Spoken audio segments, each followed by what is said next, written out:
Hey folks, welcome back to the Husker Big Red YouTube channel. I'm Chris Peterson, and joining me as always is Danny Gillette.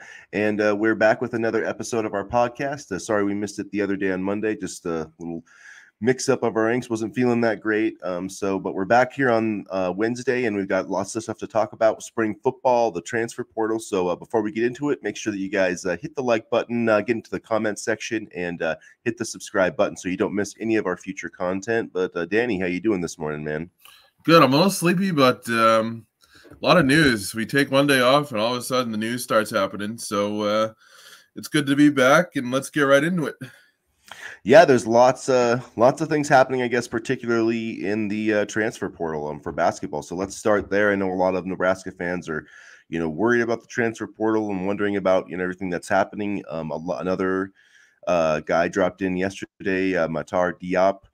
Is the sixth guy to enter into the transfer portal, the seventh. I can't even keep track at this point, but so essentially with him entering the portal, that's 8 to 12 guys who were on the team last year have now entered the transfer portal run on the team. So basically there's four guys coming back, and essentially, I mean, outside of Sam Hoiberg, I mean, there's no guarantees. So that's the thing, is I think people, we still don't have a guarantee that Rink Mast, Bryce Williams, and Juwan Gary are coming back. So until that happens, Fred Hoiberg's got a lot of work to do. He does have a lot of work to do, but he's shown he can hit in the transfer portal, and he's done these roster rebuilds before. Now he kind of has a blueprint on how to, play basketball in the Big Ten and the type of style it takes. So I'm not overly worried. I think having an NCAA tournament appearance under the belt will make it a little bit easier sell for the program, and I also think obviously playing time is a big sell, and so I'm not too worried. The only one that really hurts, in my opinion, is Jamarcus Lawrence. I really liked him, and now he's going to have a chance to play elsewhere. No, ill feelings toward him. Best of luck, but I'm definitely going to miss him on the team, and I'm going to miss the others too. I mean, this was a fun group, so it'll be interesting to see what Fred cooks up, but he's going to have to cook up a lot, and it's going to make for another interesting basketball offseason. Yeah, it will be interesting to see if he can actually get, this team to 13 scholarship players. I have my doubts if he's going to be able to do that because, right. I mean, if they give Sam Hoiberg a scholarship, which he probably deserved one anyway, but, Yeah, he does. so yeah, I mean, Diop and Blaze Kate, I mean, yeah, it's like those guys didn't play a lot, but there's still, guys that were in the program that should have kind of taken the step forward. And it could possibly be too that, there's not going to be room for them with some of the other big guys that they're getting. They did a visit, or they hosted William Kyle for a visit. They had the Morgan kid from South Dakota State that they did an in-home visit with. But I mean, to me, the Morgan, I believe it's Andrew Morgan. I'll have to double check. But, to me, that kid he looks a lot like Rink Mast. He's, I mean, I don't really understand that particular target because he's like 6'9" or 6'10", and he scores quite a bit, but he averaged, he does not block shots. His rebounding rate has dipped the last 2 years. He shoots three okay, but I'm like, to have two guys like that, to me, that would just be another Rink Mast, another guy that can't block shots. And so I'm like, does that, that makes me a little slightly worried that, Rink Mast isn't coming back 100% like people think he is. So, I mean, I still, until those three guys say they're coming back, I think there's reason to worry about this team for sure, this roster. Yeah, but at the same time, I think there's a lot of options in the portal, and I think, like I said, roster reconstruction is a strong point of this coaching staff. If there's one thing that we know that they can do consistently, it's construct a roster, and so I'm not overly worried yet. I think if Juwan Gary comes back, that will be huge. If Mass comes back, we'll see. But I mean, like you said, the fact that they're recruiting a player of his type is kind of maybe shifting to the fact that he's not coming back. And then, and you mentioned, you players like Blaze Cada and, Diop, poised to take a leap. Well, we've been waiting for that for 2 years now. So at what point do you kind of just cut bait? And they did, whether it be on their own accord or whether they were told by the coaching staff, who knows? We personally don't know that. But, I mean, at the same time, those two in particular, you were waiting for them to really kind of, take off and develop, and they just didn't do that here, I guess. Yeah, well, Blaze had injury. I mean, Diop came Yeah. just he was late. So, I mean, he was only there for the 1 year. So that one does surprise me actually a little bit more that he, left, because I mean, Fred actually kind of talked to him up quite a bit when they signed him last year, and it would have been nice to see what he could have done with an offseason of development. They should have, Aaron Eulis back, if as long as he's back from his suspension.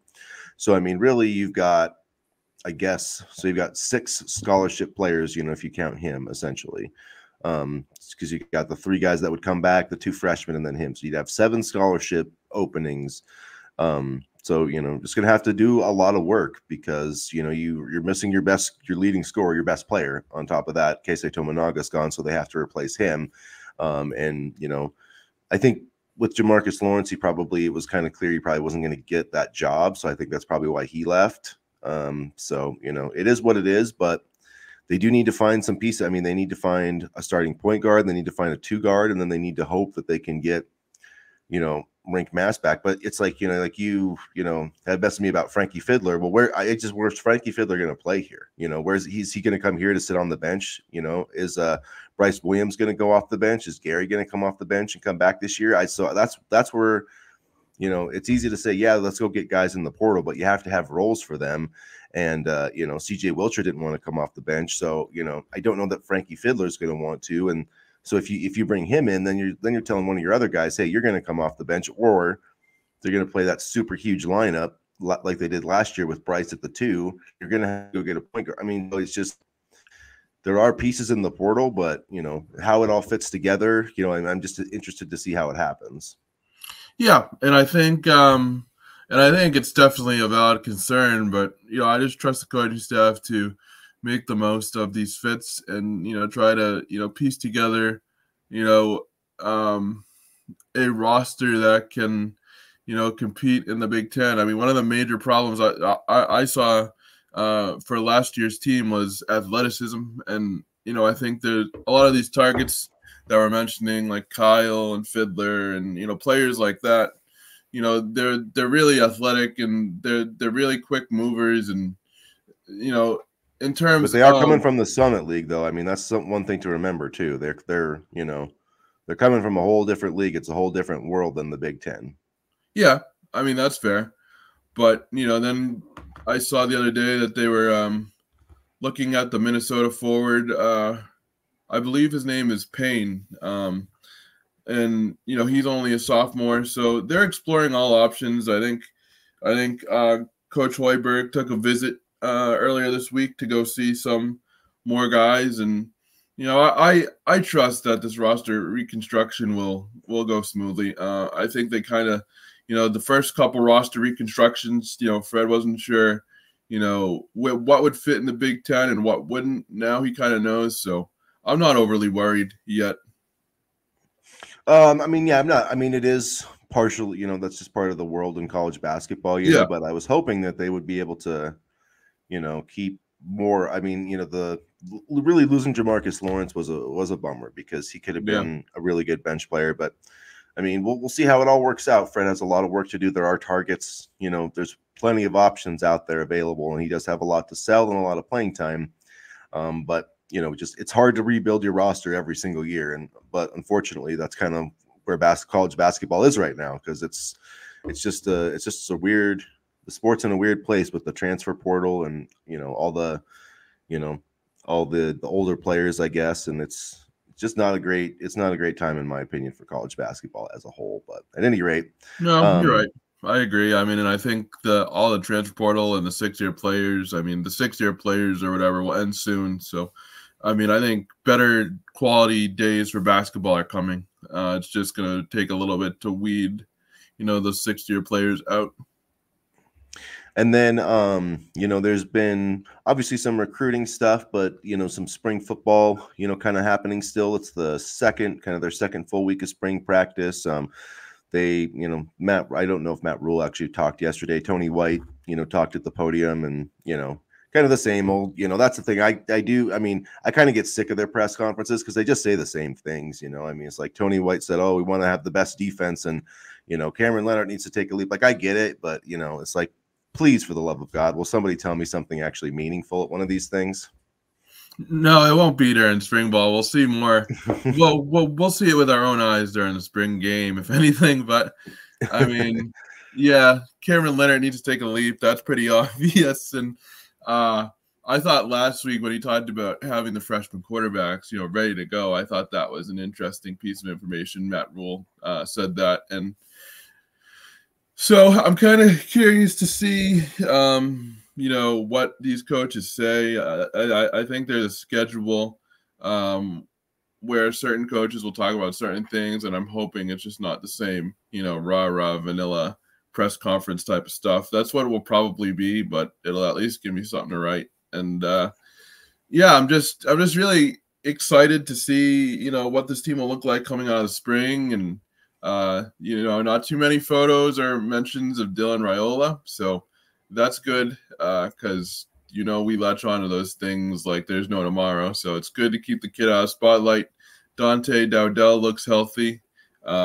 Maverick Noonan is reportedly making a big strides, and so a lot of good little notes here and there leaking out if you can find them, but other than that, not a whole lot to talk about in terms of spring practice yet. Yeah, I think there's some young guys, making, Jeremiah Charles, Ethan Nation, Demetrius Bell, all those young guys are coming up together. But yeah, I mean, it's nice that Nebraska makes, the coaches available. I find that the players give more information than the coaches, but even then, it's just, it's so hard because they don't want to say, they don't want to single out, like their teammates or say, one thing about one guy. So I feel like that the players, they try to talk about everybody as much as they can, like when Fedoni's talking about the quarterbacks, it's like, yeah, all the quarterbacks are good. All the quarterbacks had a great offseason. You don't single, one guy out or anything. So, but it is nice that they actually have so much, press availability. I think the most valuable thing is just getting to see. I think those, clips and whatever we got to see from practice was probably more valuable than, what the coaches have told us, because, they have their own agenda when they're going to meet with the press. I mean, it's,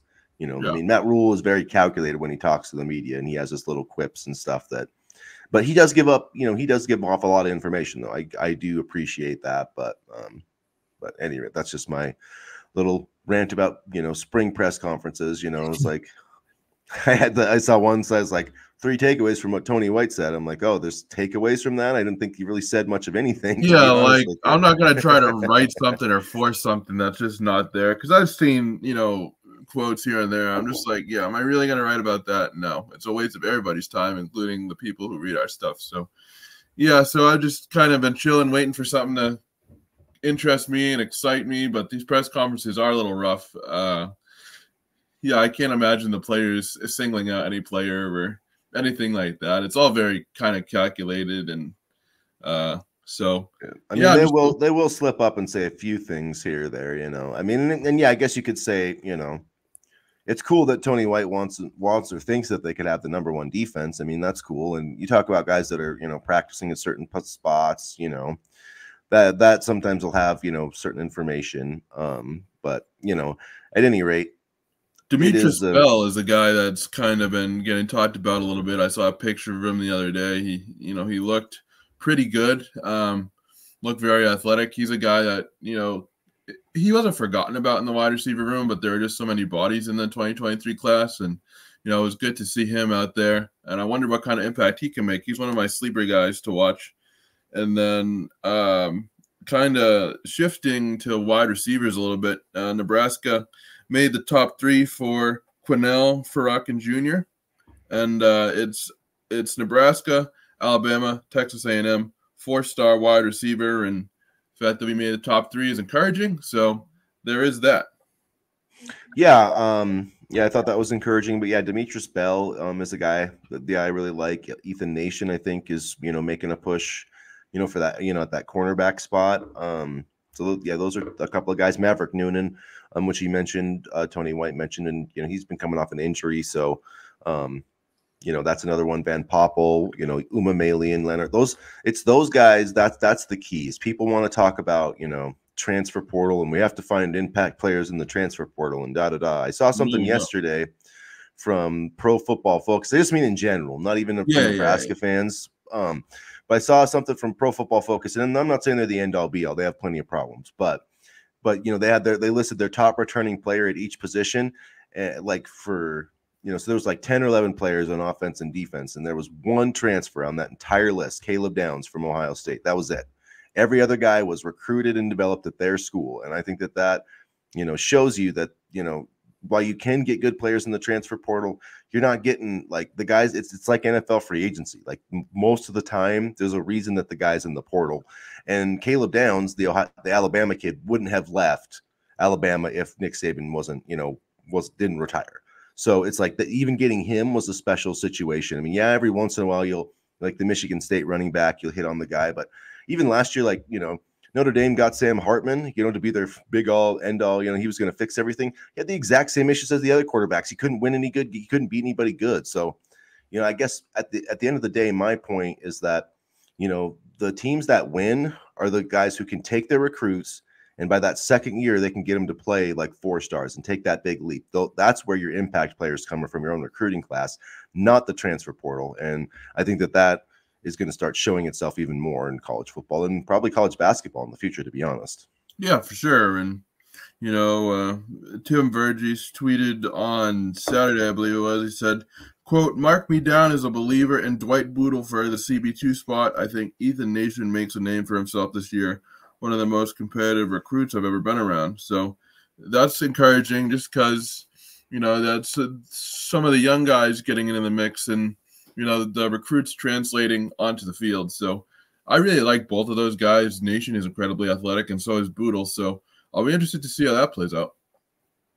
Yeah, and I think, you need all those guys. I think if, the nice thing about that is then you can have kind of Malcolm Hartzog and kind of that, hybrid, safety, nickel, whatever you want to call it.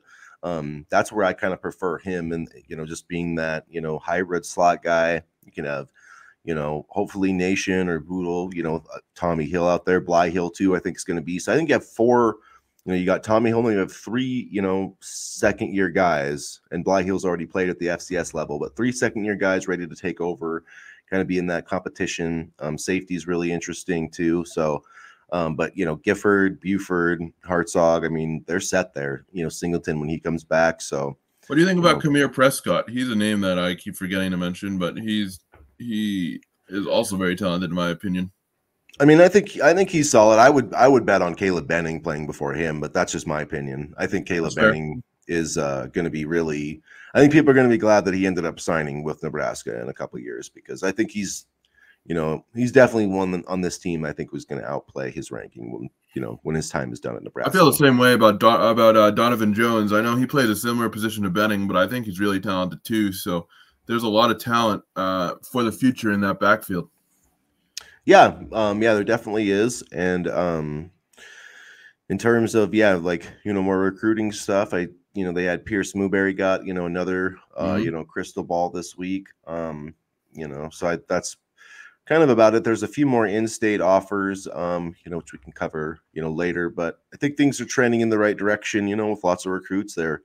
This next month is going to be pretty important, I think. And then obviously their June visit dates, but. I like how things are progressing. I think with the 2025 class, except I do think you need to be worried about Christian Jones and Chase Lofton because Texas A&M's definitely making a move with Chase Lofton, and Christian Jones is setting up a bunch of visits, and I haven't seen him set a spring visit to Nebraska. So if he doesn't visit during the spring game, I mean, because it was kind of the similar thing. Carter Nelson did the same thing last year, and then he did come for the spring game.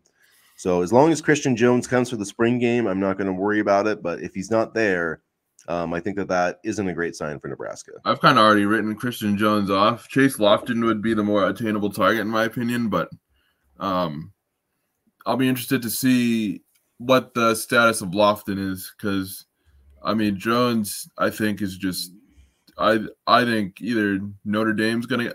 I think Notre Dame's probably gonna get him. To be honest with you, it's gonna be hard for Nebraska to win that recruitment, and I would love to have him here, don't get me wrong, but I just don't see it right now. Yeah, we'll see. Like I said, I mean, it depends if he comes for a spring visit or not. He's been to Nebraska quite a bit. He said a lot of good things about Nebraska, so I'm not willing to write him off quite yet. But I definitely think things are trending in the wrong way, and I feel the same way with Chase Lofton. But that's I happened could plenty see of times them, with Coleman and with with Carter Nelson. It's just how it happens. I could see them both committing elsewhere, and then having in maybe mid-season flip or something if things go well in Lincoln. You never know. I mean, recruiting's not over until the players step on the field for their team and stay there for at least 2 to 3 years. So, I mean, recruiting it seems like it's always moving. So you can never count anybody out. I mean, if you would have told me at this time last year that Dylan Raiola would be the starting quarterback on the roster, I would have kind of looked at you like you had 3 heads. But it's always fluid. But just right now, I don't feel comfortable about Jones and maybe Lofton, but we'll see. Yeah, it'll be interesting to see how that works out. Those spring visits are key. Nebraska's obviously setting up to have a big visit day for their spring game on April 27th. So we'll see how many guys they get for that one. But yeah, overall, I think they're in a good spot. I mean, Corey Sims they have for a visit. They've got Cortez Mills coming for a visit. So I mean, they've got a lot of talented guys. They just need to make that final push, kind of get get over the hump, I guess. But as far as in-state recruits, I mean, until somebody comes and actually beats them for one of their top targets, I'm not going to rule it out. Because like I said, they've been in this situation before, but it is going to be, they're going to have to fight, tooth and nail to keep Lofton and Jones. So keep an eye on those 2 recruitments and look out for Christian Jones to, hopefully set up a spring visit to Nebraska. And quite honestly, Mooberry is a guy that I think is going to outplay his ranking. I think, he's only a 3-star linebacker right now, 68th overall athlete in the class. But I think he could bump up to a 4-star when all is said and done. I mean, he's really athletic and really talented. So if Nebraska could get him, I think that would be a nice get for the class, in my opinion. Then you talk about, Mooberry, Caden Vermas, Tyson Terry, that's a solid trio on defense. Then you have Connor Booth. I mean, you're setting up for a nice 2025 class for Nebraska. So I know it's a little bit more defensive focused, but I mean, you got some really talented athletes there. Yeah, Nebraska also doing work on some future classes as well. Mason Druby is a quarterback who visited this week, and they're going to kind of keep building that relationship. No offer yet. Kylon Haney, an Omaha Central running back in 2027, was offered this week. So that's another offer to kind of follow. And then let's see, there was another in-state kid that was just offered. Deshaun Prince, 2026 wide receiver from Omaha Central, another one. So really trying to get that Omaha, metro area, which has been important for Nebraska. Hasn't always gone Nebraska's way. We saw Omaha kind of turn on Scott Frost after things went bad. But Pierce Mooberry, another kid from Omaha. Matt Ludwig is a guy to definitely have on your radar from Billings, Montana. He's actually ranked in the top 300 of the On3 rankings. Did you cover him at all when you were? Or? Yeah, I've watched him play multiple times. He's legit. Cool. He's definitely the best player in Montana already as a junior. Why do you think they're focusing on Montana so much? Just because they know that they've had success there, or? I don't think they're focusing on it specifically. I mean, this kid has offers from Texas Tech, Oklahoma State, Michigan State. Gotcha. So I mean, he's legit. He is in the Carter Nelson. He's Carter Nelson, but not as quite good of an athlete. Not that fast, but he's in that same mold where he basically plays tight end, quarterback. I'll take it. Yeah, I'll take it. Yeah, he's the kid. I mean, he was a sophomore last year, and you could just see like he was the best player. He had the most talent of any on the field. So, yeah, that'll be exciting to see. I think, and they have ties to that family on their coaching staff with one of their support staff people. So, anyway, looking pretty good in that recruitment. I think it's interesting that 3 other Big Ten programs have offered there. So that's a good spot to be in for the Huskers, I think. A lot of talent coming out of the state of Montana. Must be exciting to see for you. And I never knew Montana was kind of a football, not hotbed, but a football kind of state.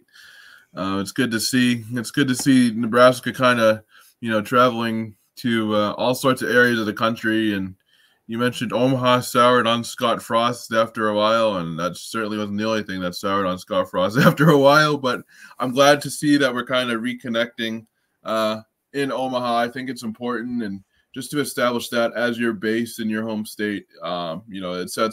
It sends a message to the local high schools and things like that, that, your players matter here. We want you here and we want to keep you home. So that's always good too. And I think that the talent level is is really getting up to a high level at Nebraska. So there's lots of really great players there. So at any rate, guys, I'll have to get going. We started a little bit late today, so kind of a shorter episode, but I think we covered all the stuff, that's kind of been going on. We'll be back on Saturday morning for, one of our chats, and we'll have some more spring football wrap up. Maybe we'll try to get it sent out a little bit earlier so you guys don't miss it, so you can see it on the schedule. But Saturday morning, come join us for another Husker Big Red chat. And as always, go Big Red. Go Big Red.